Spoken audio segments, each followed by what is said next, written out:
afternoon, everybody. I welcome all of you for today's webinar that will be on the topic Sustainable Competitive Advantage Key to Success for the New Age Entrepreneurs. So, before starting, I would request all of you to mute your mics as well as video for the smooth functioning of the webinar. So, the webinar is conducted by BRTC, which is the BIRAC Regional Center at KIT TBI. And today's speaker is Reena Bhattacharya, ma'am. So, let me give a brief intro about her. Rina ma'am, she heads her strategy, business consulting, and training venture at Renuto Consulting. Connecting with people remains a passion, be it with the consumers, business customers, trainees, students, or the incubators that she is involved with through her business solutions venture. So I would uh, thank ma'am for joining for the webinar and at last we will be sharing the feedback form link so that you can fill it up and we'll share the e-certificate. So over to you, ma'am. We can start. Yeah, Okay. thank you so much, Swati. So, good evening, everyone. First of all, I would like to express my gratitude to Dr. Nivedita, Dr. Namrata, Ms. Swati, and even Arpan, even though I don't know whether Arpan has joined today or not, but all of you have been instrumental in getting me on board for your webinars. So, thanks a lot for inviting me as a guest speaker to the KIIT TBI BRTC webinar series. And coming to the topic right away, because I would not like the participants to wait for long. So let me just begin with my session. So the topic that I have chosen today is sustainable competitive advantage. Swati, do you want me to put my video on or you want me to put it um, on off? Ma'am, Yeah. as you wish, ma'am. Both are convenient. Okay, fine. Yeah. Fine.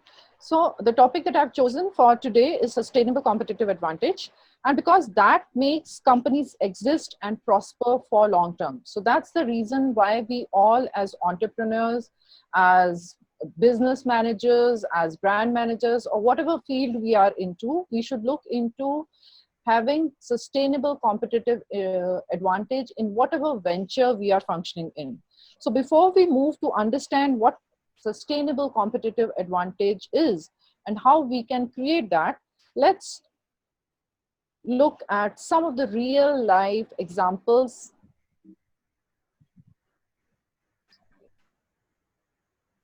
I'm sorry.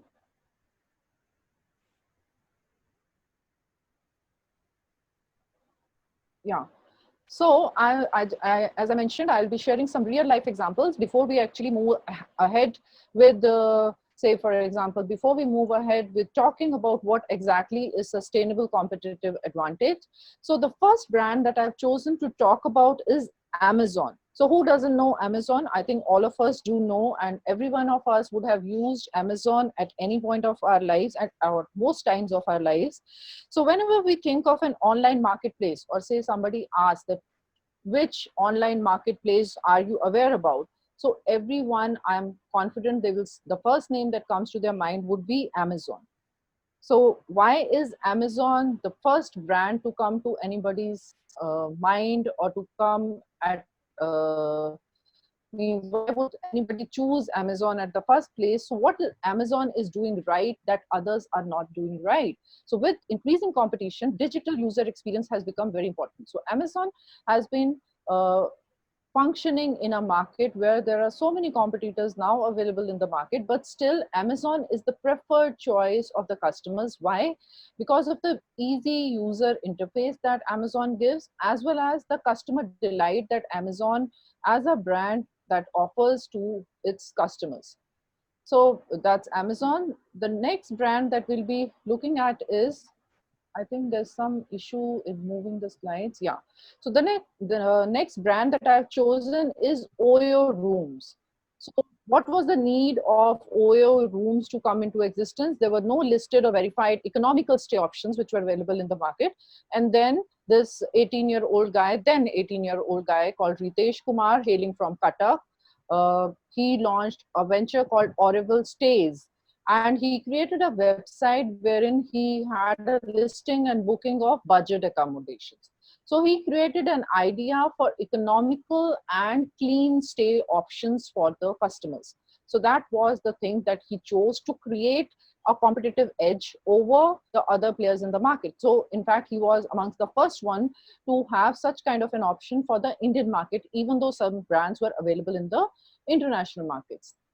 Next, if we talk about some products in the field of medical diagnostics, so there was a problem which we as healthcare professionals were facing, that some of the tests were time consuming, they were expensive, and the doctors were missing critical decision, uh, and there was time taken to come across those decisions. So what was the solution? So these companies, which are also entrepreneurs, which are also startup companies, and I think they are even incubated at some of the venture center. These are some of the venture center companies only. So one of the product called Spot Sense. So they talked about, they addressed the problem of antibiotic resistance. So they claim that means the doctors or the diagnostic people would be able to detect the type of bacteria in just 3 hours, saving on the time.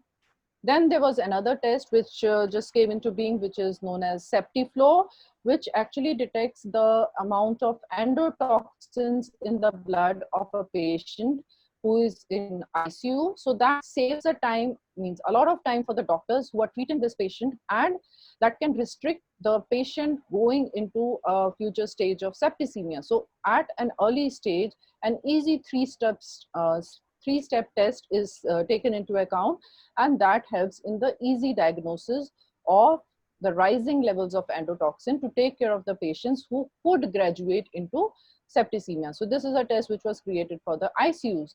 And another credit card size test which was again created to find out what are the kind of bacterial infections which are present in a urinary tract infection. So all types of bacteria or E. coli or Klebsiella or Enterococcus, they could be detected in a time which was less than 10 minutes. So what was the solution that these uh, startups were offering? They were talking about early diagnosis for early decisions, because the time that was needed to make diagnosis was critical.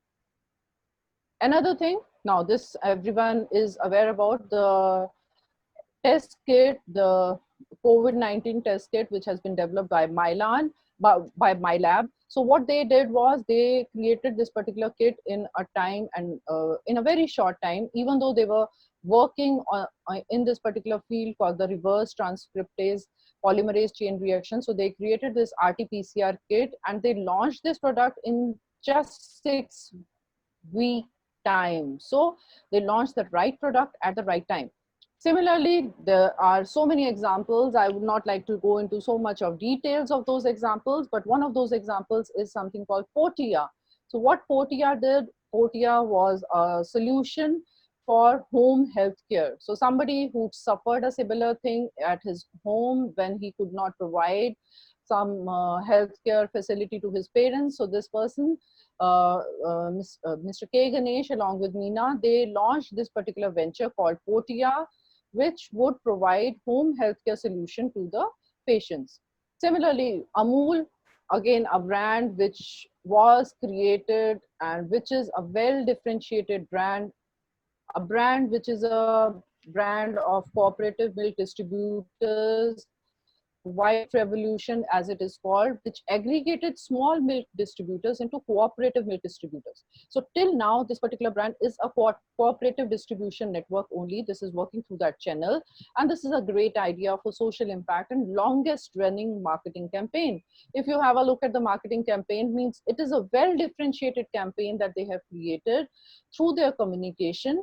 And every time any incident happens in our country, so that is depicted through the advertisements of Amul, and that continues for a long time, means that has been continuing since a long time for this particular brand called Amul. So this is also in line with the COVID-19 condition. So why am I sharing about these brands? Another brand called Narayana Hridayalaya. I would not go into much of details, which actually this particular brand or this particular chain of hospital run by Dr. Devi Shetty, it increased the access to affordable cardiac care for the patients.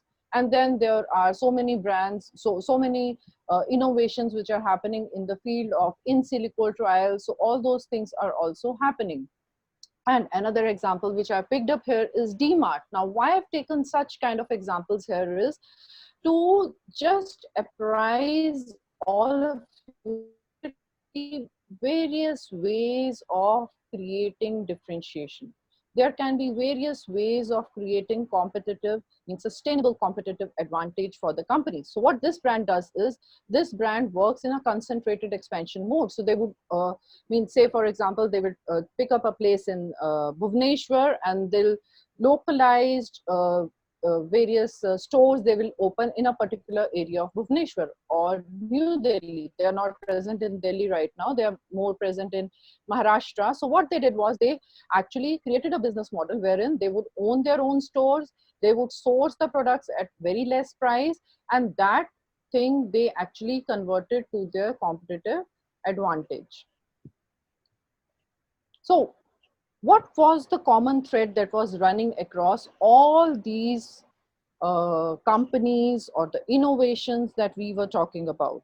So all of them have created a long-term advantage in terms of addressing customer pain points, the problem points that the customers were facing. All these brands, they understand and empathize with people. Some of those brands may or may not be novel, but they offer advantage over what is available right now. So that means if we are talking about entrepreneurship, if we are talking about creating a sustainable competitive advantage in an entrepreneurial venture, it may or may not be something novel always. And it can also be, maybe if there's something which is available across the globe, but if we can offer economy in that particular product for the Indian market, so that in itself is also an innovation. So what these companies did, they created a long-term advantage in terms of addressing the customer pain points by adopting unique business models. Some of them were also, they also had a first mover advantage, so they were first to launch themselves in that particular category, and they brought about a change either in the product or in the business model. Or so many times, like when I showed you the example of Amul, they also created a communication, a well differentiated communication, so that the consumer would remember the brand clearly. So that was another thing that they did as a company. So that's how they created sustainable competitive advantage in long term. So that means which will continue, which will remain their competitive advantage over a long time. Like for example, if I talk about Amul, communication is their strength. The well connected network of milk producers is their strength, and the logistics, how the milk is made available across the various cities of India, that remains their strength. So they have been working on these things. So all of them have created what is known as the sustainable competitive advantage. So what is sustainable competitive advantage? These are advantages that are either companies' assets or attributes or abilities that are difficult to duplicate, or they also provide superior or favorable long-term position over the competitors. So sustainable competitive advantage is something like a wall that a company has created, and something which will not allow competitors to enter into that particular field. So we define it means, so for example, these companies may also define the market in such a way that competition to our product doesn't exist, or maybe this company or our product is growing above the competition. Or maybe if I put it in another way, so maybe we are taking that product is taking a quantum leap rather than just a momentum leap to dominate the market. Or the company is actually making competition irrelevant. So now we'll attempt to understand how we can actually work towards achieving sustainable competitive advantage during the course of this session. So in the next slide, I'll just quickly take you through some of the factors which actually define how a market looks like. So when I as a company or I as an entrepreneur is ready to introduce a product in the market, I would like to have a look at the market in which I am operating. How is this market looking like? What are the dynamics of this market? Because only then, if I fully understand the dynamics of the market well, only then can I generate competitive advantage for my product. So this industry dynamics, if we talk about, or the market dynamics, if we talk about, this is comprising of so many things. So how many, say, products are available in the market, or is there a threat of new entrants in that market? So is this a buyer market or is it a supplier market? So talking about whatever industry we are operating, if somebody is operating in a technology market, so what is, how much is the threat of new entrants in that particular market? Is that market a buyer market or a supplier market? How much is the threat of substitutes in that particular market? Are there any threats to the new entrants that are available in that market? So how very well we understand all these factors determine how well we can actually create a competitive advantage. Swati, can you hear me? Hello? Yes, ma'am. Yeah, Swati, there's this voice coming in between. I think somebody must be entering. So can you just mute that voice, or Yes, ma'am. is it Doing it. possible? Doing it. Yeah. Yeah, because every time there's a bell ringing. Yeah. Of the people. Yeah. Ma'am, is it okay? Yeah, but I hope I'm not muted now. No, no, no. You're not. Okay, fine, great. Yes, ma'am. So, yeah, so what I was saying was, once we have a look at all these factors, only then we'll be able to understand what is the kind of market in which we are operating. So as I said, is there a threat to new entrants in this particular market? Are there too many players in this particular market? So if we are talking about a market, is that market too fragmented a market? So I would request, means just think about the product or the category in which all of you are operating, or your products are operating, or your company is operating. Uh, Swati, this is the bell which I was talking about. I'm sorry. Yeah. Okay. So is there a threat of new entrants in this particular market or some new technology entering in this particular market? Or how well can we create our own brand identity? So for example, if my brand is identified so well, so that means I would be able to create a brand identity. People will recognize my brand, and I will have a competitive advantage over other generic or me too kind of brands which are available in this particular market. So how well can I create our own brand identity? That can be through the branding exercise to create a truly differentiated product. Another thing which is an important factor when we are looking at the market in which we are operating is the kind of fixed costs that a new incumbent will have to incur in order to operate in this particular market. So how much money would the new people would have to spend if they are entering in this particular market? So if the fixed costs element is too high, that means this market is very attractive, and if I am into this market, other person who wants to enter this particular market will have to incur a lot of cost. So either he has to be a serious player, the person who is entering into this market, or else it will automatically create an entry barrier for new players in that market. Or another way of creating entry barriers can be, say, if I have a patented technology, or that technology requires huge investments for the others to replicate that technology, then many people may not be able to enter that particular market.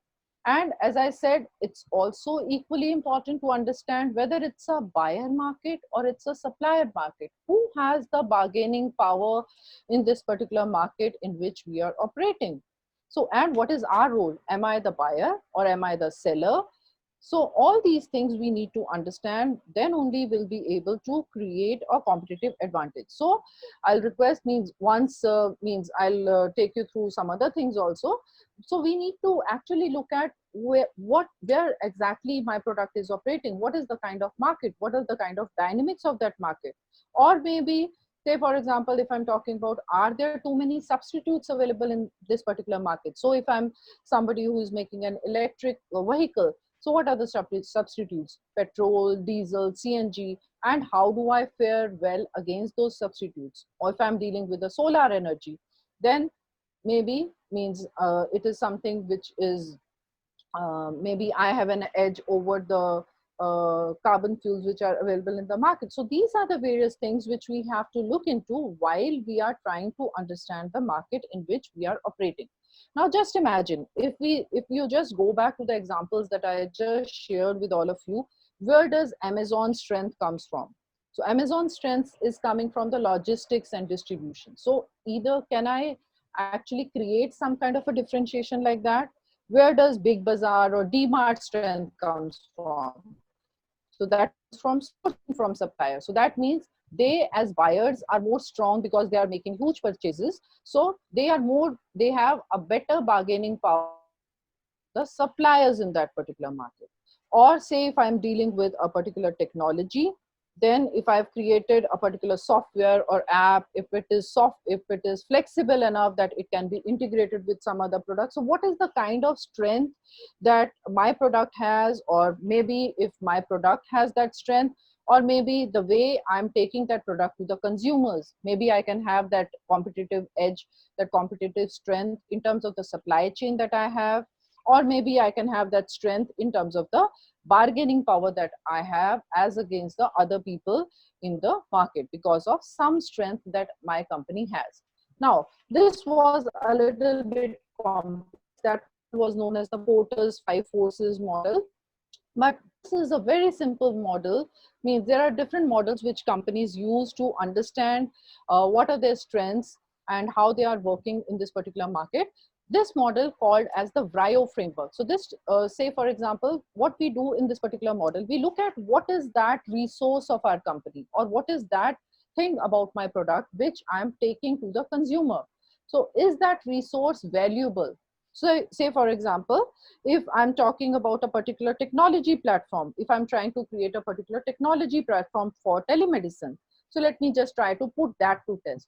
Say for example, if I've created a platform for telemedicine, is that resource valuable? Yes, it is very valuable, especially during the present time because of COVID-19. Maybe later on the doctors and patients may not be so comfortable to meet each other in person. So that resource that I have, that product that I have created, that's a valuable resource. But if it's just valuable, then it may not have a competitive means I would have a competitive disadvantage. So the product or the resource has to pass through all the four tests. What are these four things which this particular framework is evaluating? One, that the resource is valuable. Second, that the resource is rare, it's not easily available. Third, this particular resource or technology or product or whatever thing that I have created, whatever unique selling point that I have, is difficult to imitate and substitute. And I am able to utilize that resource to the advantage of my company. I would be able to earn revenues through this resource. I would be able to earn profits through this particular resource. So coming back to my example of telemedicine, say I say, okay, this resource is maybe if the resource is not at all valuable, not rare, not means it's easy to substitute, then in any case it is we don't have any competitive advantage, so it's a competitive disadvantage.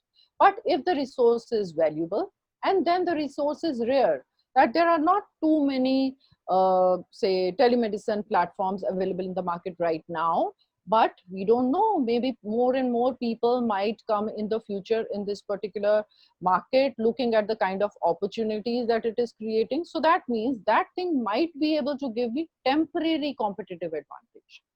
Now if I say my resources, if I find out, is my resource difficult to imitate and substitute? So maybe if I create a product that actually can be very well integrated with all the kind of devices or tablets or operating systems, so it is offering a good flexibility to operate, then maybe my resource or my technology or my product may be difficult to imitate and also difficult to substitute. And can I actually utilize it? So can I actually communicate it that well to the company to whom I'm trying to sell this particular product, or to the doctors to whom I'm trying to sell this particular product, or to the patients to whom I may talk about this product, that you can connect with your doctors through this particular telemedicine app, or maybe say for example, can it be means various things.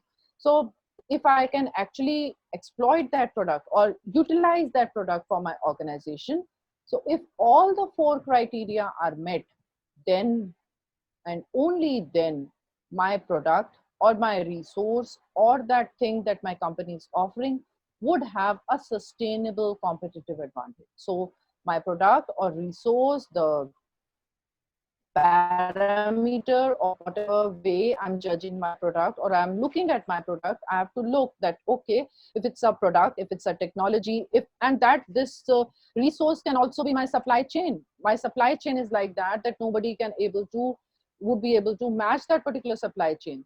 Then also, if I'm able to meet the criteria of valuable, rare, difficult to imitate, and also organizationally exploitable, then my particular product will have a sustainable competitive advantage. Now, there are various ways of creating means companies means one way is that it's a clearly differentiated product, overall differentiated product, but there can be different kinds of differentiations that companies can create. Say for example, if a company is operating in a broad market and their differentiation is that our product is the most economical product which is available in the market, so maybe they have an overall cost leadership. Another option can be there's a we are operating in a niche market. My product is operating in a niche market, but I offer a cost advantage. Then the kind of differentiation strategy that I'm creating is I'm a focused cost leadership. So I'm utilizing the strategy of focused cost leadership to operate in that particular market. Or maybe if I'm say I'm operating in means my product is differentiated well, but I'm operating in a niche market, a narrow kind of a market, then I'm doing a focused differentiation. So it's not a cost-based differentiation, but I've got certain features, certain benefits, certain advantages in my product, or maybe the communication, excellent communication. I'm able to connect with the customers, means my technology is so user-friendly, right? But I'm operating in a niche market, then I'm doing a focused differentiation. And overall differentiation would be that I'm operating in a broad market, I'm functioning pan India, and I'm reaching out to so many categories of customers, and I'm not operating on cost because my product is a truly differentiated product, maybe in terms of the product, technology, or anything that I've created. Now, why are we trying to understand this thing is it's very important to understand that if our product is truly differentiated, is overall differentiated in the market, then I would be able to command a higher price in the market. So that's the advantage of sustainable competitive advantage, that if I'm able to provide, means if my brand is differentiated well, then that competitive advantage that I have over the competition can be sustained for long, can be carried on for long. So, and I would be able to command a price which is higher than the industry average cost from the customers. So that's the kind of advantages that we can create through differentiation or through creating a competitive advantage. So what did we actually understand is that when we are able to create a truly differentiated product, what are the advantages of that? That rivalry is reduced because business is able to successfully differentiate itself. That means our product, say for example, Amazon is clearly differentiated from the competition. If we talk about any other product, say if I talk about a brand called Augmentin, it is clearly differentiated from other brands available in the market. Or if we talk, if so, that means we'll have to work on various aspects in terms of either technology, in terms of communication, in terms of marketing, in terms of customer experience. All these things, or any of those things, or some of those things, will be able to create a differentiation. So that means our product is differentiated well from the competition available in the market. Buyers would be less sensitive to the prices of highly differentiated products. So that's a big advantage that a highly differentiated product gets. And the buyers will be brand loyal, so it will be difficult for new entrants to enter that particular market.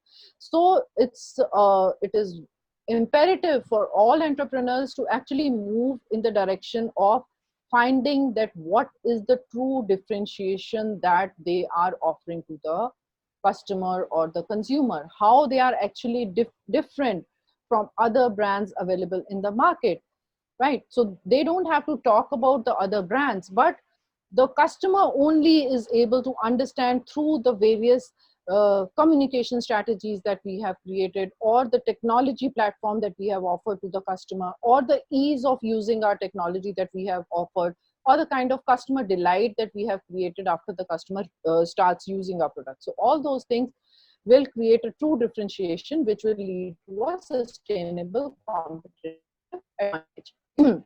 Now, this particular slide, I'm just showing, means this is a generic kind of a value chain of any organization. So any organization will have various functions. So why I showed this particular slide, again, to re-emphasize this particular fact, that it is not that always a product only is differentiated. It's not always that only a product can be differentiated. A service can be highly differentiated.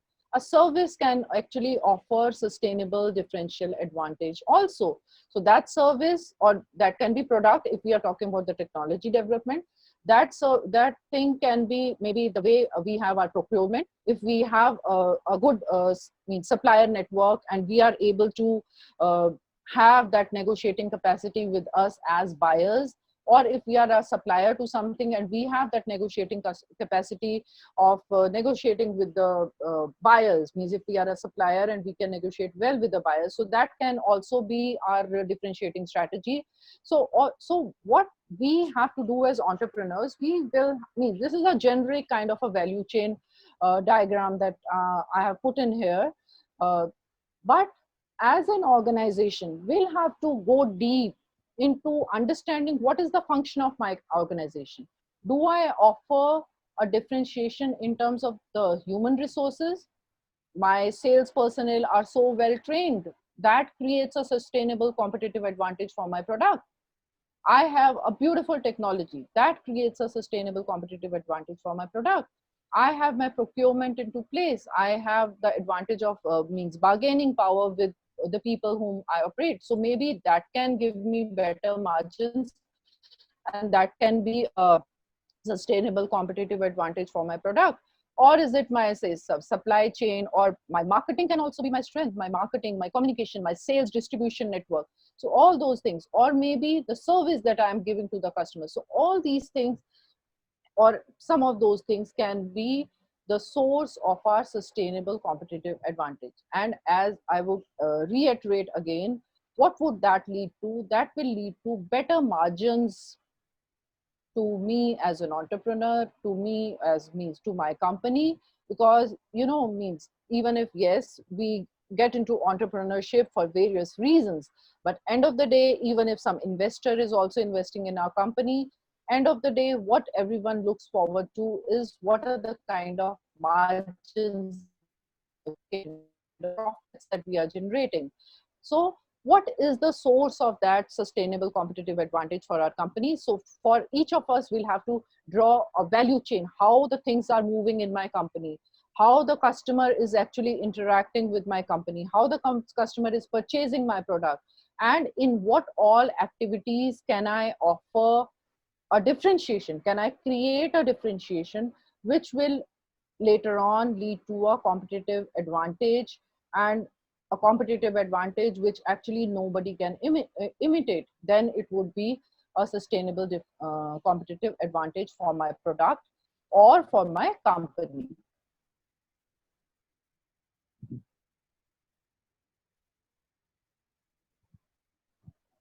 Yeah. So what could be the sources of sustainable competitive advantage? It can be a variety of things. It can be intellectual property. It can be proprietary information of my product. So it can be maybe if it's a patented product, patented technology, patented formulation, patented product, right? or it can be a trademark. So my one product was successful, I've created a line extension and I have got a trademark which is known by my customers, they trust me. So it can be any kind of intellectual property or a proprietary information, how I've created that particular product or technology. It can also be a scale of operation. Maybe the competition cannot match the scale of operation at which I operate.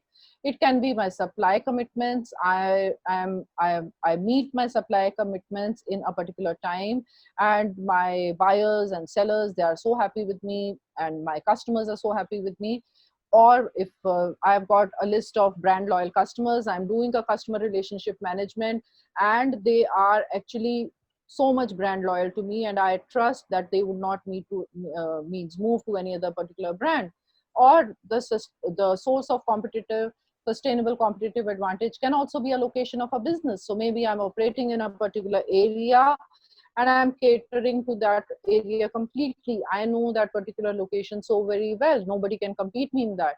Or it can be an innovation or a business network. I've got such a beautiful network that I'm able to connect with suppliers or sellers or maybe partners across the globe or across my country, and those can be source of my sustainable competitive advantage. So these are some of the examples or some of the ways how we can actually create a sustainable competitive advantage.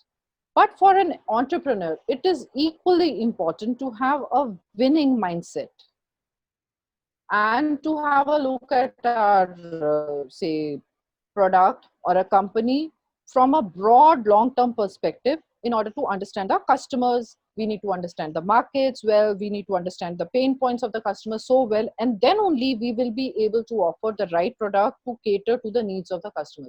Because end of the day, the source of our competitive means sustainable competitive advantage has to come from somewhere, has to come either from the product, either from the service.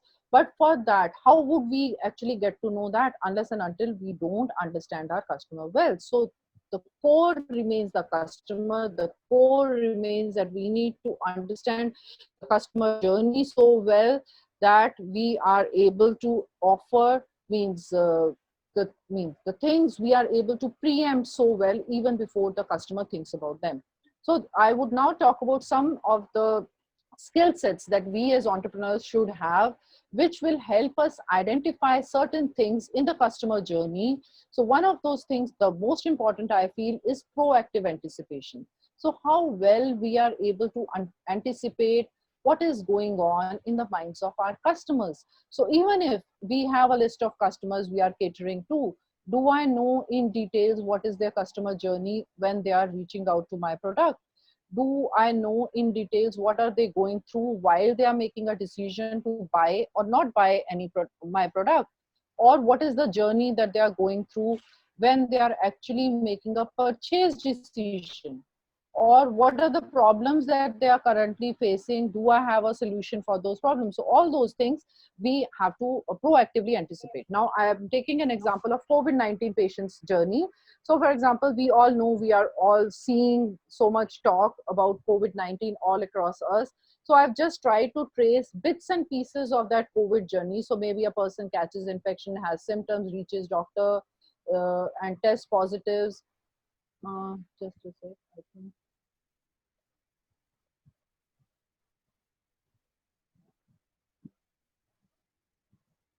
Yeah. So this is the kind of journey which this is not a complete journey, of course, but a small journey of a COVID-19 patient, and also as it transverses with other journeys, the people with whom the COVID-19 patient is meeting, or maybe we all are going through all these journeys. We are going for grocery shopping, we are going for commuting to office. So why have I trace this journey on this particular slide? Because this is the kind of journey, or maybe even more detailed journey, that we need to know or we need to create for our product. Because say for example, if I'm an entrepreneur, I can find out, okay, what is going on at the testing level, can I create a test? If I'm an entrepreneur working in the field of hospital, so what are the problems that the doctors are facing in the hospital? So unless and until I know the complete journey, I would not be able to think proactively about the solutions which may be required in this particular journey for the customer. Similarly, if I'm a company working to take care of, okay, once the people join back office and people have already started joining back offices, so what are the things that they need to feel safe in the office? How well they will be protected in the office? What are the kind of hygiene measures that we need to provide to those things? So, as an entrepreneur, if I'm aware of all these journeys, or maybe if I'm interested in one of the journeys, so simple hospital journey can be quite big a journey. So somebody can be working, is already working in the field of tests, somebody is working in the field of PPE kits.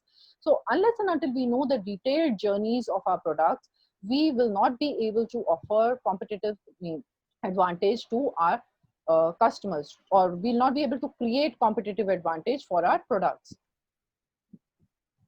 Now, this is a customer journey which I have depicted in a different way. So, as I said, a customer journey takes into account what goes in the mind of the customer before he actually joins this journey, when he is on this journey, and after this particular journey. So, again, coming back to an example for telemedicine product that I was talking about. So, we divide this journey into various parts. So, you can do it for your products because this is a very beautiful way and it does work well with so many companies across, means whatever sectors we are operating in. Somebody is working in FMCG, somebody in healthcare, somebody in technology. So these kind of journeys work anywhere. So what are the various parts of these journeys, that what are the steps that the customer or the consumer is taking in this particular journey? Goals, what are the goals? So let me just explain it using an example of the telemedicine product that I was talking about. Say I'm creating a telemedicine product. So what would be the steps? So I should know the steps, how the patient is going to see a doctor, how he was meeting doctor before COVID, and how he's seeing doctor during COVID, or is he seeing the doctor during COVID or not? And what will be the mindset change in the consumer after COVID happens? So if I know these steps, and what are the goals? What are the goals of the patient? Patient wants to be treated. What are the goals of the doctors? Doctor wants to see the patient, he wants to actually monitor the patients, he wants to check his pulse, he wants to check his he wants to use the stethoscope, he wants to check his blood pressure, he wants to monitor his temperature. So, and all these are the goals. And what are the touch points? Maybe the patient meets the doctor in a hospital setting, maybe the patient meets a doctor normally in his clinic, right? So if I'm a person who is into telemedicine, who is designing a solution called telemedicine for doctors as well as patients, so I need to understand these steps. What are the various goals of the doctors and patients? What are the various touch points that they are using? What is it that goes on in their mind while they are meeting each other? Then what is the kind of activities which are happening in all this journey, so that I can incorporate all these things in the product, which is the telemedicine product which I'm trying to create, right? So even another thing, I also have to keep in mind the emotions. Now, earlier the patient was very happy or satisfied, he used to feel satisfied after he met the doctor. But now after COVID, he may be a little bit afraid of directly going and seeing the doctor. Maybe he wants to converse with the doctor through various ways and means. Now, how do I do that? Do I do it through a video conferencing? Do I do it through WhatsApp? Is my platform workable in all the touch points? Would the doctor, if I look it in terms of the doctor, would the doctor be able to differentiate his in-clinic patients and his hospital patients on the platform that I've created? So even if it is sounding a little bit too complex, but the point what I'm trying to make is that once we are actually creating a particular product, we have to know what is the customer or the consumer journey in evaluating this product. That means pre-use of that product, when the customer or consumer is using that product, or even alternative product, not just my product, even if a competitor product, and how would the customer feel after he has used that particular product? How would the customer respond back to me? So all those things I have to understand and keep in mind while creating my product, and then I would be able to create a product that will be able to satisfy the customer or the consumer. Now, these journeys can also be created for B2C products. These similar kind of journeys can be created for B2B products. These journeys can be created, means if we talk about COVID, so we can say pre-COVID, during COVID, post-COVID. So there are various ways and means how we can actually create these customer journeys. But I feel, and as I've worked with so many people, this is the essence of whatever we do. If we are able to create these journeys for our products or for our companies on a piece of paper, on or on whatever platform we use, we would be able to identify the gaps in these journeys. That okay, these are the various steps, but I am missing out on this step because I'm thinking as an entrepreneur. So I need to go and meet all the stakeholders of my product and then trace out the customer journey so that I can offer a truly differentiated product, so that I can offer a product that satisfies the needs of the customers that I'm catering to. Now, this is an example which talks about takes an example of a rheumatoid arthritis patient. So, say for example, if I'm a pharma company, so I would be looking at a treatment of rheumatoid arthritis patients. Okay, these are the symptoms, these are the changes which are happening in the body, these are the physiological changes which are happening in the body, and this is the molecule which is going to work. This is how every pharma company thinks while creating a treatment option for a product. But when we are tracing a customer journey of a rheumatoid arthritis patient, we find out that this patient was misdiagnosed few years back, this patient is not able to paint, etc., etc., so many things. So that means, so doing or understanding these kind of customer journeys, the companies realize that in addition to offering the treatment options to the patients, it is also important to create a platform wherein we can educate the patient on the side effects of a product. We can educate the patient, or we can help or assist the patient on the appointment management. There can be various other needs which come out when they were speaking to a patient of rheumatoid arthritis. While earlier the companies used to just think about, okay, problem, solution. They would not go into so much details of the customer journey. But now when all the companies in whatever field we are operating, they're looking at the customer journey, they find out that, okay, these are the gaps, these are the things which we are overlooking as a solution providers. So if we provide solutions to those things, we will be able to create a better association with the customer in whatever field we are actually operating in. Now, for this similar kind of a rheumatoid arthritis, I would just skip these slides a little bit, but because of, I think, the time constraints, and we have some more things to cover. So another thing that was done to understand the problem of the rheumatoid arthritis patients, this was a study, this was a case study which was presented by the company called Roche in the recent IFO Pharma conference at Barcelona 2020, which was a virtual conference because of COVID.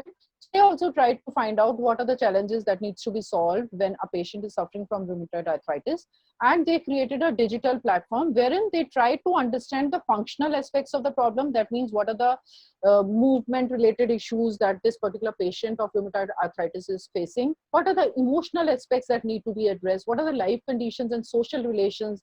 The person is not able to interact with people. He or she is not able to invite guests at his house because maybe when she's cooking, she's not able to hold the utensils well. So she feels that she's looking a little bit cluttered because of that. So there are so many changes, even social changes, which are happening in her life because of rheumatoid arthritis. The level of pain and fatigue, side effects and levels of those, and is the patient adhering? And if the patient is not adhering, why the patient is not adhering to the medication? So they created a digital questionnaire, and after they found so many things, so it was so very well received by the patients.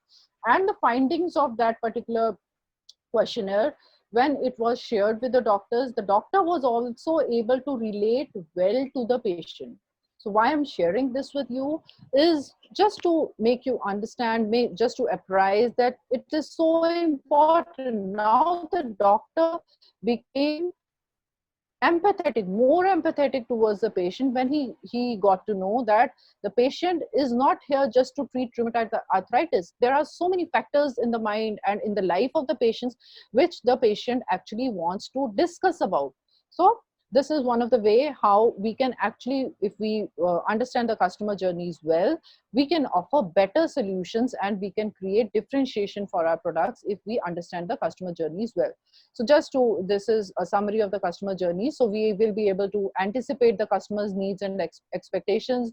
We'll be able to prioritize what are the most important gaps and opportunities, and we'll be able to fix issues and redesign journeys for better end-to-end experience. And when we do that, we will be able to create a better differentiated product, and which will be able to offer a sustainable competitive advantage. So a key strategy for the new normal is customer experience, which all the companies, whichever field we are operating in, we have to look into what is the customer journey and what is the kind of customer experience that my product or service or company is providing to the end user. Another thing that's very important for us as entrepreneurs is that we are just bubbling with so many ideas. Once we are hit with this entrepreneur bug, we get so many ideas, but it's really important that yes, we list up those ideas, but we prioritize on those ideas, and then we pick up a few of those ideas and store the rest of the ideas in an idea depot, so as whenever later stage we want to work with those ideas, we can work with those ideas well, because being focused is equally important when we are on an entrepreneur journey. How many brands or how many products can I offer at this particular stage of being an early entrepreneur? So we will have to take a call, because ideas, as I've written here, are like rosebuds. So like rosebuds shrub, it requires a lot of pruning. Similarly, while we as entrepreneurs are working on various ideas, so we need to actually segregate those ideas and find the ideas and put them to test, whichever idea is actually meeting the needs of the customer, and then we work on those particular ideas. So pruning is very important, as I said, because it will improve our focus, it will improve our predictive accuracy, it will optimize our resource utilization, which is very important when we are early entrepreneurship stage. It will improve the cost efficiency, and it will also enhance the time utilization that we have. Another thing which is very, very important, means if I'm talking about the entrepreneurial mindset, is being pragmatic. We have to be practical, means even when we are looking at the customer journeys, so we when we ideate, when we use design thinking to do various things, we ideate, and then we look at, okay, what are the most practical things that can be done right now? So what are the practical things that can be done, and what are the things which are, means so what we do as entrepreneurs is that, say one side is the customer, here is the business, and here is the technology. So any product or service or anything that we are working on has to meet the three criteria. One is the desirability by the customer, second is the viability, business viability, and third is the feasibility in terms of the available technologies that we have right now.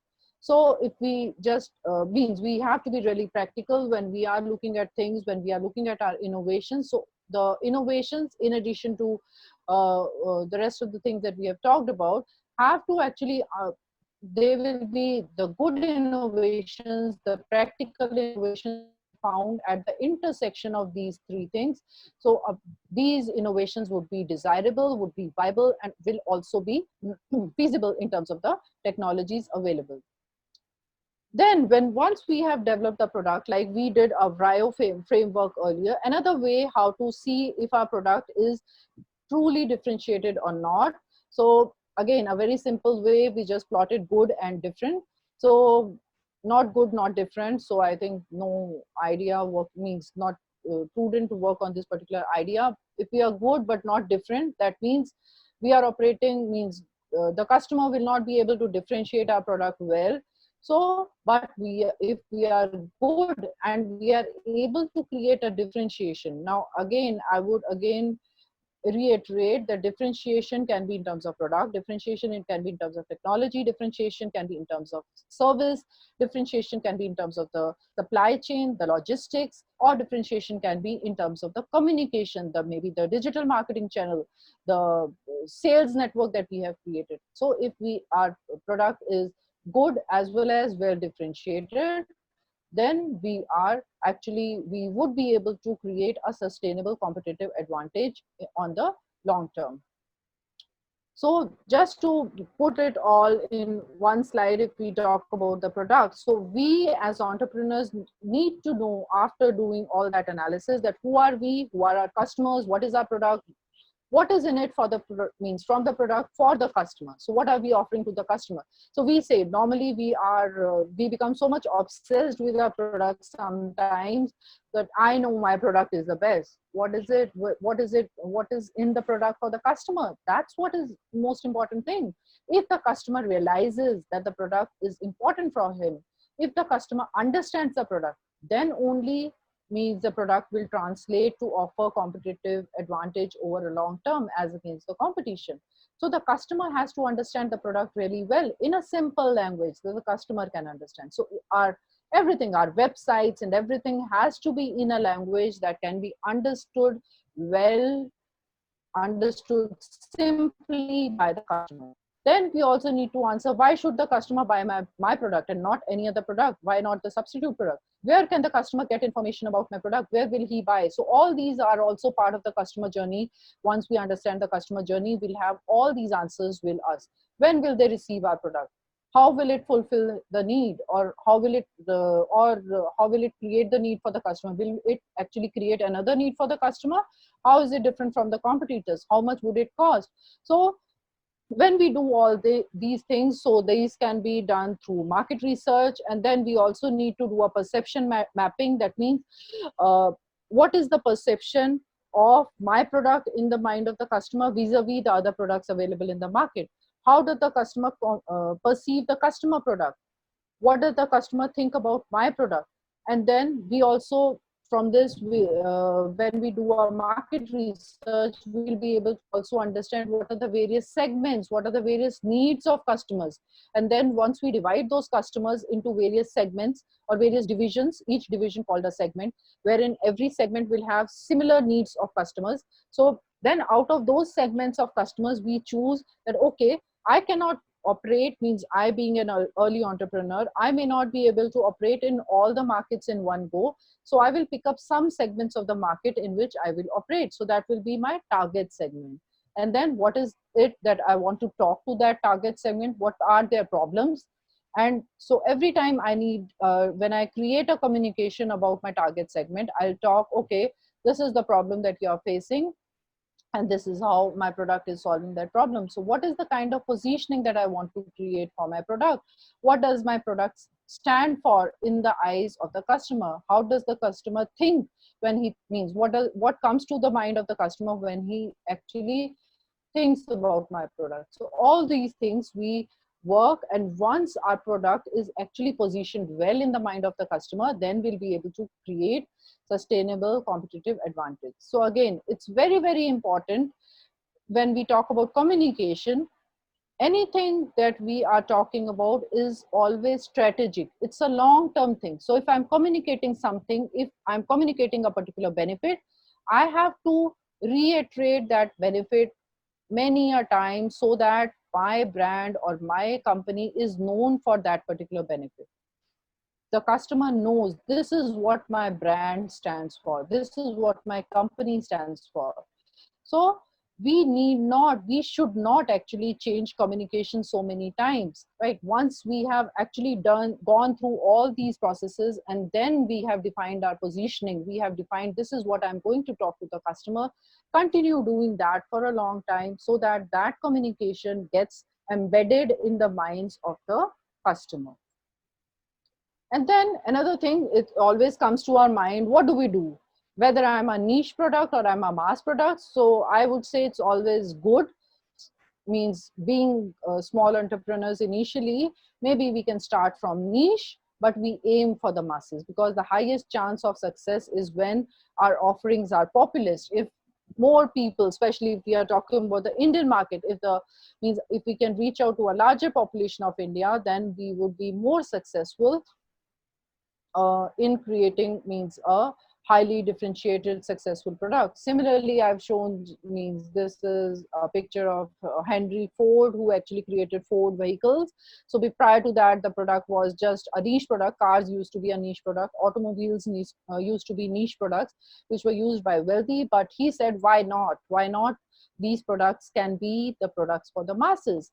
So the chances of success are high when we actually move towards being mass products. So as I said, we may begin by reaching out to niche target segments because of maybe financial constraints. But as we keep on building ourselves, as we keep on adding new customers to our product, we become an island brand to a challenger brand. And then as more and more customers start joining our product, we should aim to become a power player in whatever segment we are operating in. And how do we become that? That would be also possible only and only when we have a clear cut differentiation, whatever it is. It is a cost differentiation that we are offering, it's a niche differentiation that we are offering, it's a technology differentiation that we are offering, it's a in uh, excellent user interface that we are offering, or it is something else that we are offering, so that we become a power brand once we move ahead. Now this will not happen, means in a short term, of course. So it may take 10 years for our brand. But why we are talking about sustainable competitive advantage? Because if we try to create a sustainable competitive advantage, if we try to identify what is the sustainable competitive advantage of my brand, then only we will have the power to actually become a power player 5 years down the line or 10 years down the line. So that's what we all have to work into. And also, like, our government of India is also focusing so much on various things which are for the masses. So there are things for social innovation, and there are fundings for green innovation, there are fundings for rural economy. If we have innovation in that direction, we have fundings for the MSMEs. So all those things. Similarly, I was seeing some of the products of KIT are also catering to larger masses of population. So all those things means, once if at least we can have a dream to become a mass player at a later stage, but that will happen if and only if we are highly differentiated in whatever market we are operating. And then yeah, so just as an example, like Arog Setu means, yeah, we as Indians, we downloaded and functioning well, 12 crore plus users since last 64 days since it was launched. So every time you'll see that whenever a product actually wants to grow big, it has to actually reach the masses. Then only the potential of the product to grow big will be there. Another thing which is very important for us as entrepreneurs is that we cannot do everything. We have to have, means whatever things we are doing, we are best ourselves, let us do that thing, and for the rest we may partner. We cannot do everything ourselves, so we may, and say for example, partnering is also important when, say for example, we want to scale up. So we are doing something at the, means we have created an innovation and we have the financial capacity to do it only at the lab level. So we may partner to scale up the operations. We may get into some licensing agreements. If we have a patented technology, we can out license it to somebody else, and then we develop it further. So we can have various synergistic arrangements with various companies. We can have alliances and collaboration to increase the reach. So maybe I as an entrepreneur may not be able to reach pan India, so I may associate with few people and try to expand my reach to larger markets across India. So various ways how we can actually and once we reach, if our product is differentiated and we are able to reach to a larger population of people, then of course our brand equity will increase, brand loyalty will increase, if at the first place we have an competitive edge over the other brands available in the market. Now, talking about partnering, as I said, today means the innovation for COVID-19, so much of innovation is happening in an open way. So many companies are working together. This Gavi Vaccine Alliance, so many companies are working together to develop the vaccine for COVID-19. And in India also, so many companies are working together to on the particular drug called Remdesivir. Even on plasma therapy, there's an alliance. So why not? Even we have to look into that. We have to be open to alliances. We have to be open to partnerships to have strengths wherein we can actually grow together. So we and our partner, so we may have strength in some area, the other partner has strength in some other area, or a licensing company has a strength in some other area. So we may not be able to expand our reach, but some company is present all over India, so they can give us that uh, larger population of people who can be exposed to our products. So all those things can be done through partnering and alliances. And lastly, what is most important is also what is the kind of policy that our organization has. So from the day we have our organization in place, from the day our organization exists, let's work towards creating policies for our organization, the value systems for our organization, the IPR policy, the partnering policy, the customer acquisition policy. So we may not have to think that when I'll be 10 crore worth of a company or 100 crore company, I'll do this. Let's keep a roadmap ready with us, because once we create a roadmap, we'll be able to give a better growth to our company. And I feel that a policy is actually like a backbone to any organization. It keeps the organization straight, strong, flexible, and gives structure to the organization. So let's not leave making robust policies till we actually face crisis situations. So similarly, now here I've means an example that always comes to my mind, now being from the pharma industry, this is an example that comes to my mind so often, is that means even though digital had actually gotten into all the functions of pharmaceutical industry, it had entered into R&D, it had entered into uh, drug development, preclinical stages of drug development, clinical trials, but it had not yet entered so well into the marketing field. But now with COVID-19, now the companies were forced to get into digital. So why I said this is why it's very important that we have to, as I said about proactive anticipation, we have to proactively think and have policies in place. What is the kind of environment changes which will happen in the future? Is my organization prepared for that today? So all those things will help me to be a truly differentiated organization, so that I will not react to a particular situation, but I will respond to a situation. I will be already ready to means be present to face that particular situation. I'll be resilient in that particular situation. And lastly, in this particular slide, so I've just put in some other things which I may or may not have covered in this particular presentation. So differentiation or sustainable competitive advantage is actually a seed to success. Why is it a seed to success, and what all things can actually help achieve that?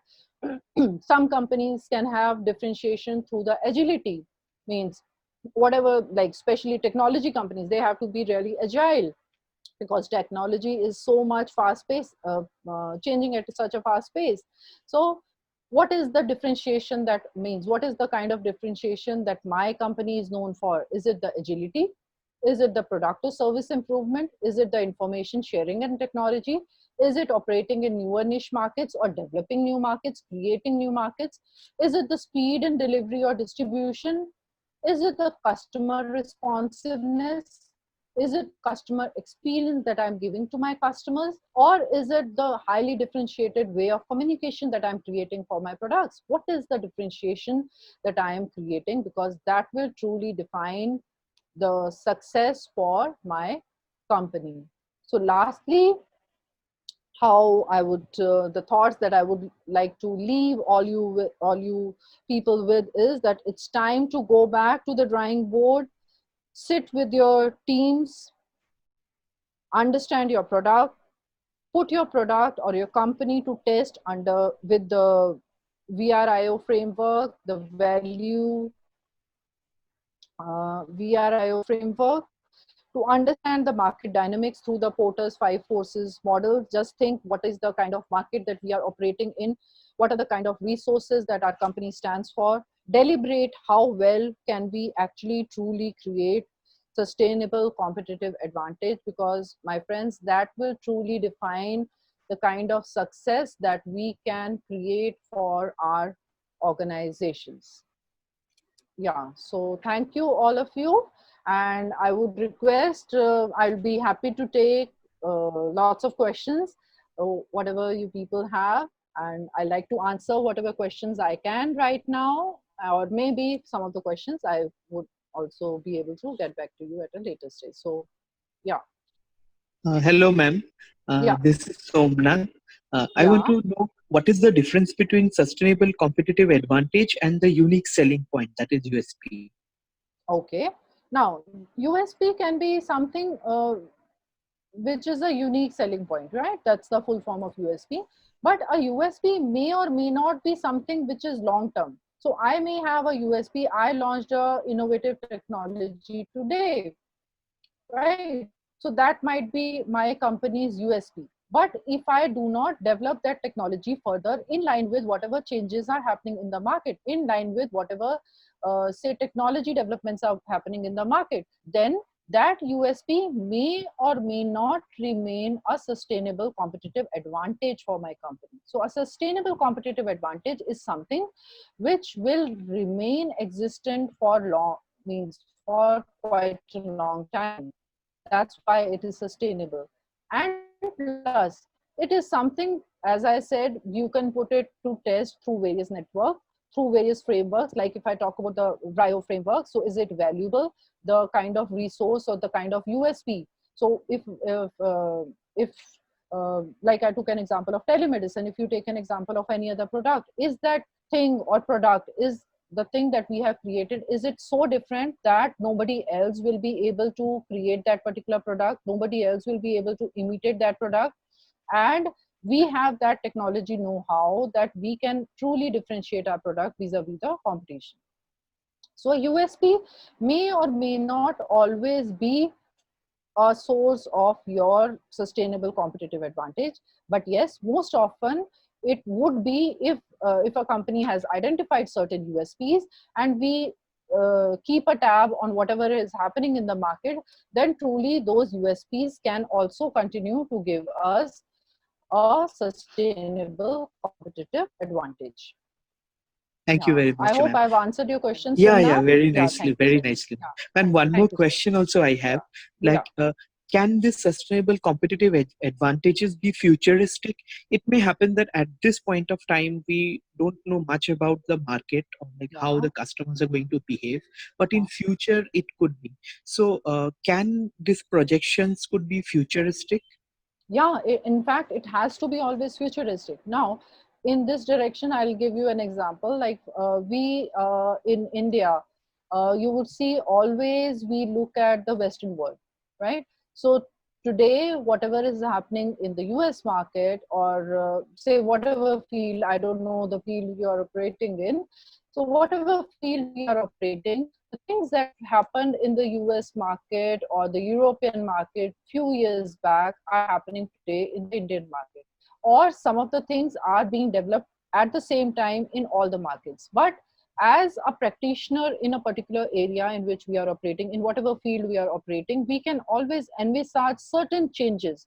I would say as an entrepreneur, we can't just say that, okay, I just know whatever is happening today. I at least have to know something 2 years from now. Still there will Yes. be some things which will happen which we were not aware about, like COVID. Nobody had expected that this kind of a big thing will happen and the entire world economy will come to a halt. So these kind of things will also come, but still, as an entrepreneur, and even as whatever, even if we are business managers, we have to be aware, we have to be so much well read about in whatever field we are operating in. We have to know what are the new technologies which are getting patented across the globe, and through knowing those technologies we have to extrapolate what might happen in the future. So these are the things, like telemedicine example which I was giving. People are working in telemedicine from last 10 years, but Yes. worldwide it was not getting acceptance. But today, when this particular situation came, 90% of the Yes. doctors are using, especially in the Contactless. developed markets, they have started, yeah, they are using telemedicine. And Yes. now they don't have any hang-ups because they don't have any choice. And because this is now happening today, some part of it, or I would say more than 50 part of it, would also continue even after the situation opens. Maybe some part of consultation might happen in remote consulting, kind of a telemedicine kind of a thing, at a future date also, when COVID-19 goes off also. So we have to be actually uh, proactively anticipate a lot of things. So that's why the first thing which I mentioned in terms of the entrepreneurial mindset was proactive anticipation. It's really important for us to be, yeah. Yeah, thank you very much, ma'am. Ma'am, can you just refer Thank you some so good much. books regarding this sustainable competitive advantage, or any good books regarding entrepreneurship? Yeah, yeah. Okay. Uh, I was actually reading, means the Bible for this is, if you want to read, is there are two books. One is Competitive Intelligence and one is Competitive Strategy. So both of the books are from Michael Porter, because the two models that I talked in this particular session were by Michael Porter.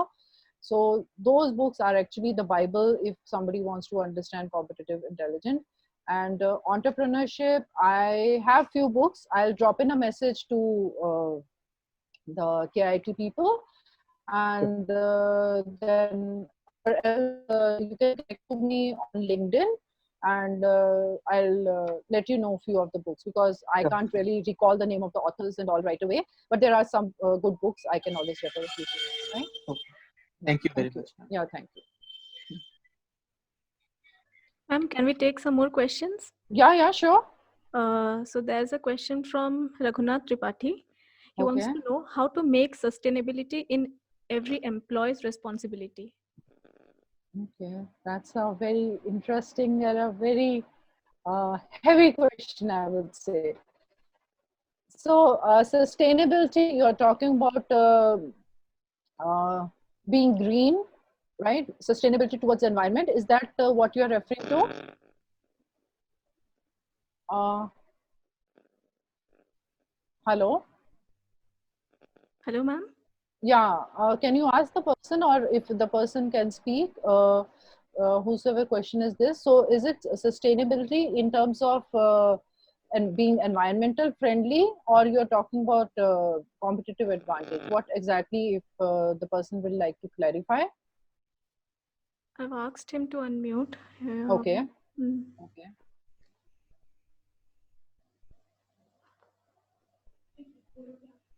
He's not responding, ma'am. So, Oh, okay. Okay. Okay.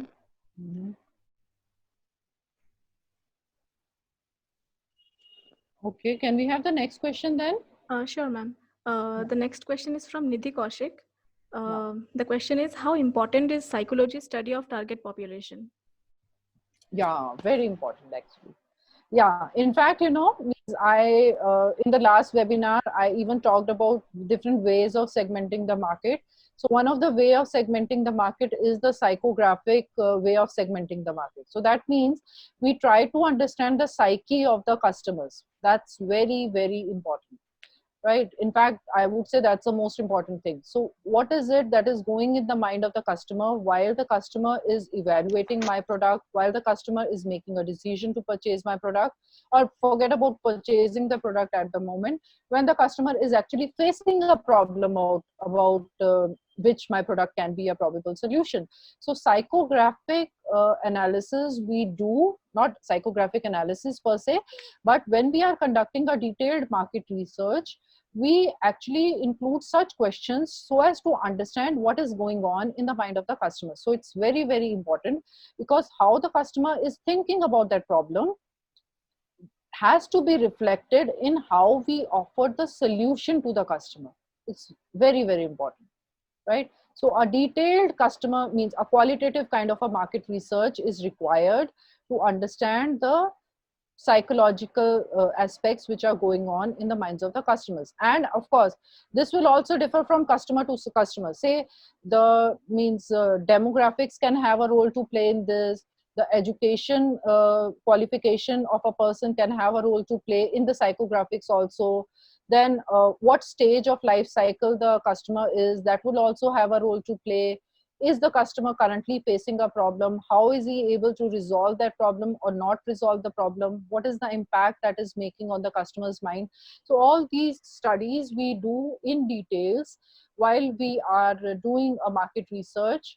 I would say a qualitative market research is done with an objective to understand the psychological or psychographic changes which are happening in the customer's mind, or whatever is going on in the mind of the customer, and which is getting reflected in the way the customer or the consumer is behaving. So that's a very important part of understanding consumer behavior actually.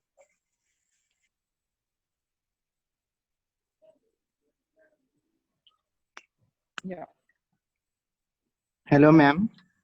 Yeah. Yes, Ma'am, this Raghunath. is Raghunath. My question is, Yeah.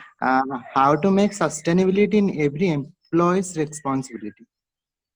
Okay. So sustainability. Okay. In every employee's responsibility. Yeah, so I think we'll have to make it a part of our culture. So once we, as say, if you are heading an organization, once you will, means it's more of a behavioral thing rather than making it just a say policy driven thing. So it has to be more reflected through our behaviors than rather just creating a policy document for that thing. So I think we'll have to reflect it through the various activities. We'll have to reflect it through participating in such events or organizations, organizing such events, which actually help in creating that light of sustainability in everyone's mind. And we, as say maybe head of organizations or head of companies or the owners of the entrepreneur ventures that we are operating, that's our responsibility to drive that change in actually behavioral aspects in the mind of the employees which work in our organization. So that's a long drawn process. We'll have to do step by step by doing activities maybe on weekly basis or a monthly basis, so that that thing becomes a part of the culture of the organization. So that's the thing which we need to actually do. So have I answered your question, Mr. Raghunath? Thank you, ma'am. Very nice Okay. answer. Okay, thank you so much. Yeah. So, ma'am, there's a question from Rohini. Mhm. So the question is how to analyze where we are in competition market after so many years working as a pioneer. Okay. So analyzing the market actually is a big thing. Like say for example, I don't know, you are operating in a particular area. Say if I just imagine that maybe if you are operating in a particular state, right? So one thing where we start from is that we begin from studying the secondary data, because secondary data or the published data gives us a lot of information. So the first step should be looking at the secondary data. What is it that the data is saying, the published data is saying? How big is the market? What is the kind of market? But when we come to the local market, so if I'm operating in a particular state, so I will have data of the state, I will have data of the country, I'll have means maybe data about how many people in various states are using similar kinds of products, right? And then I would again have to do market research, because market research is very, very important. That if I want to understand the ground reality, no published data, no secondary data will give you that information unless and until we conduct our primary research ourselves. Either we do it or we outsource it to somebody else. So that will give us a true sense of the market reality. So once we have that market reality in the hand, and we can do it for the competition, we can do it for our product, and then we, say if I'm talking about the perception mapping, we need to understand how the customer is understanding the competitor product, and how does the customer understand my product? What does he thinks that my product stands for? What does he think a competitor product stands for? So all those things, say for example, I may give them, okay, uh, what do you remember my product for? So maybe the customer says, the first thing that the customer says is the ease of use. So that means that's what my product stands for. Similarly, we'll do a similar thing for the competitor product.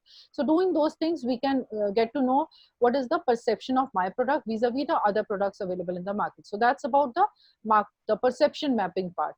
In terms of understanding the market, so we'll have to look at the secondary data, and then we need to even validate that, okay, this is the kind of estimates the secondary data is giving.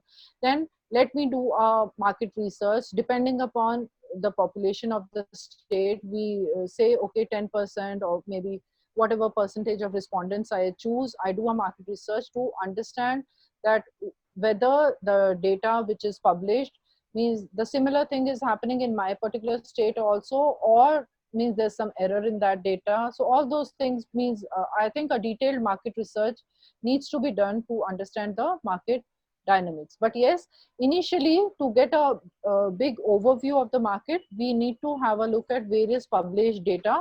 So I would be able to answer the question well if you just let me know what is the kind of markets that you are operating in, because it may differ from market to market how you can actually gather market data. But yes, the first step to start is by looking at the secondary data, and then means even if you do a pilot market research or a big market research, or maybe you create a focus group kind of discussions to understand what the customers of the competitor products are talking about, and then we'll get a detailed overview about the market. So I hope that is the question that you wanted to ask, or you wanted to ask about market estimation, because those are two different things.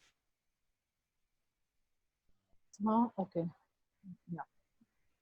Thank you, Rohini. Yeah. Swati, do we have some other questions? Yes, ma'am. Yeah. I guess Rohini joined, so Yeah. she's going to speak. Yes, thank you, madam. Nice Yeah. answer. I got it. Yes. Okay, thank Okay, you. thank you. Yeah, yeah. Ma'am, there's another question. How to create advantage in raising funds for startups? How to raise sustainable fund? Interesting question. So that will also depend upon means how well you have actually differentiated your product. If my product is as good as any other product available in the market, maybe somebody might give you funding might give me funding initially, but may not give me funding at a later stage. So if I know my product well, if I know my market well, and if I know how my market is going to progress in a later stage, how well is my company or my product prepared to tackle that particular situation at a later stage. So those things will give confidence to the investors to invest in my company. You know, what are the investors looking forward to? Investors, more than the data, they are looking at the conviction from my side. How much do I know about my product? How much do I know about my market? How much do I know about what are the changes which will happen in my market? How well do I present those things? Then how ready am I to tackle whatever changes will happen in the market at a later stage? Right? So all those things will actually lead to a sustainable funding for my company. So I need to know my product well, I need to know my market well, I need to know the market dynamics well, I need to know what all changes do I anticipate on a long term basis in the market. So if I'm myself having a long term vision, then I'll be able to convince the investor for a long term that yes, he or she can invest in my company on long term basis, because I know what my company is into. Okay. Yeah, does that answer the question? Yeah, thank you, ma'am. I'm Mirza Salman Beg. This was my question. So it was very nicely answered. So just Okay. so if, for example, if I start with the zero money and just with the concept, so Mhm. how is it likely that I can get the incubation support and funding for that? How much is it likely? That means for successful beginning of the startup. Yeah, again, my answer would remain the same. If you know the problem that the customer is facing, right? and you know the pain points that the customer is facing, usko abhi kya pareshani ho rahi hai, means whatever problems the customer is facing, and is my product addressing those problems well, right? And if that product means that thing is visible, then I think the incubation centers are ready to fund your idea also, means fund your company from the idea stage also, because I think the government of India is funding various ventures from the idea stage. So maybe you get an initial seed fund to build a prototype for your product, or to test a hypothesis related to your product, and then at a later stage you will get a big funding, right? Thank you, madam. Thank you, Yeah, ma'am. thank you so much.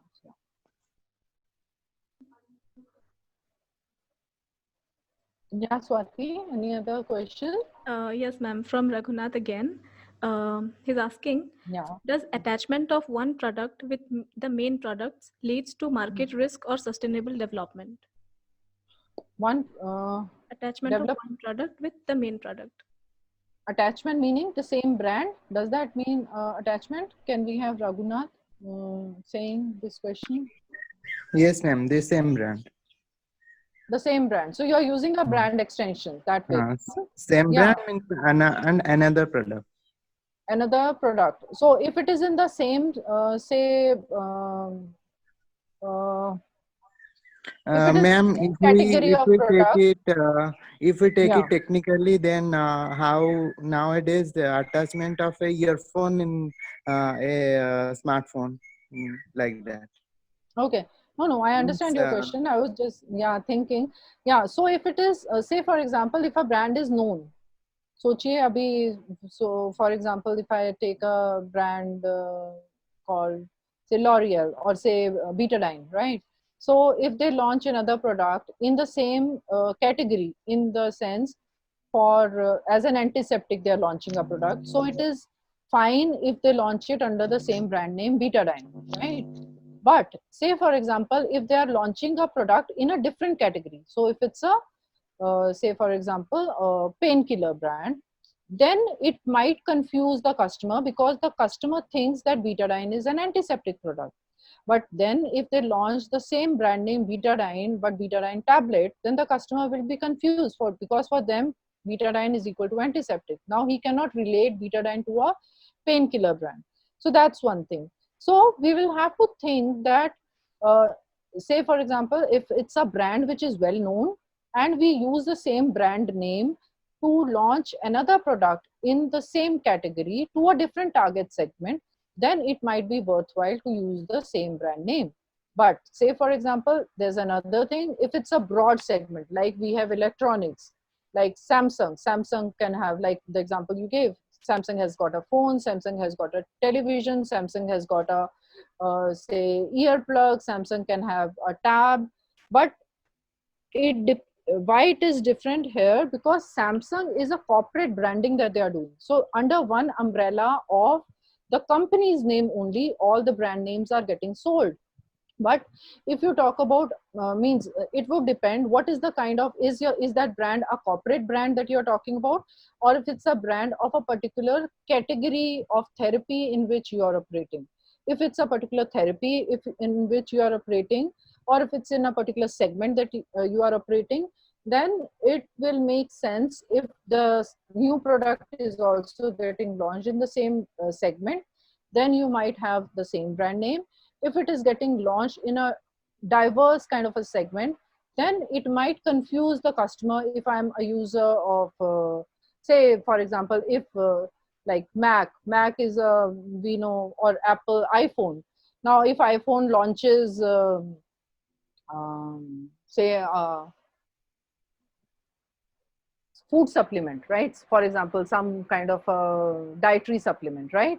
So that means the branding of iPhone will get diluted.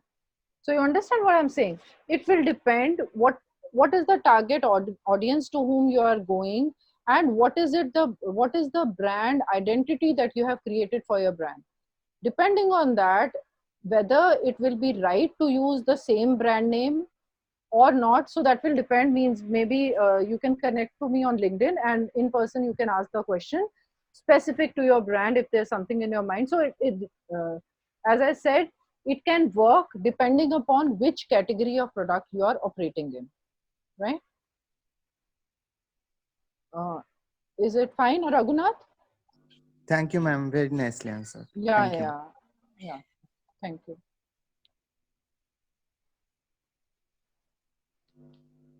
Yeah, Swati, we have other questions? No, ma'am. The questions That's are it? done. Yeah. Okay.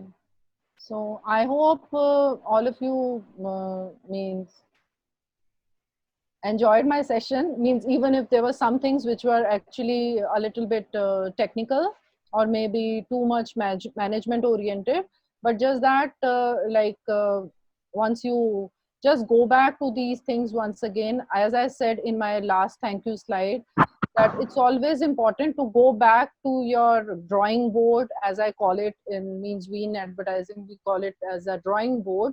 Just draw things. What is your customer's journey? What is your patient, means whatever field you're operating in, and the product that you have created, is it valuable, is it rare, is it difficult to imitate, is it, means are you able to communicate it well in a simplified ways to the consumer? So if you are able to do all those things, then of course you are well differentiated product, because that's what is very important. Unless otherwise we'll be just will be lost in between the plethora of brands which are available in the market. So that's why creating a sustainable competitive advantage is very important.